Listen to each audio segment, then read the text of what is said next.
scrap piece of wood from a previous project, wood stain, and 4 small square tiles. They can even be wooden blocks. Started by using acrylic paint with a flat brush, working in an up and down stroke, and then side to side stroke to build a hatched effect. Then blend a brown tone to add depth to the overall finished look. I went ahead and did the other 3 tiles in different colors, using the same method.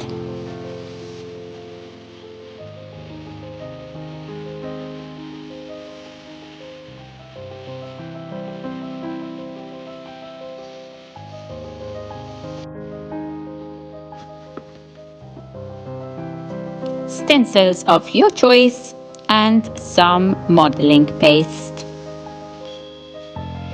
Be very fast and careful to remove the stencil so it won't smudge.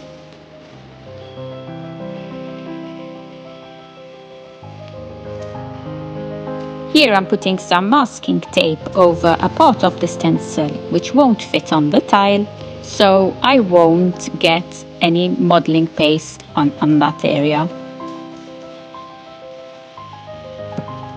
With the next stencil, I'm covering most of the area beneath the bird because it didn't fit. So I will first stencil the bird, wait for it to dry, and then I can move the stencil so I will be able to put in the flower.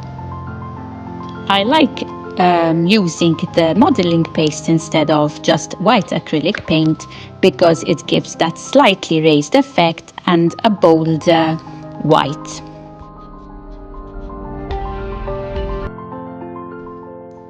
I wanted the wood a bit darker, so I'm giving it a dark stain. The tiles I had were designed to be hung with a hook at the back, but I wanted to stick them down to the wood, so I am applying PVA glue. Then I realized that the hook was going to be in the way and wasn't allowing it to be flat.